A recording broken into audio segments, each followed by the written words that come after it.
பெருக்கல் வகுத்தலுக்கு கூடும் நேரம் வழி இருக்கு. இருக்கிற நாள இருவரும் சேர்ந்து இடைபிரியாம கழிச்சிட வேணும்.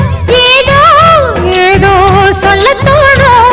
அட உன்னோட உன்னான மூணாகும். அது இப்போதும் எப்போதும் தேனாகும். பள்ளிக்கூடம் போகலாமா, அதுக்கு புத்தகத்தை வாங்கலாமா?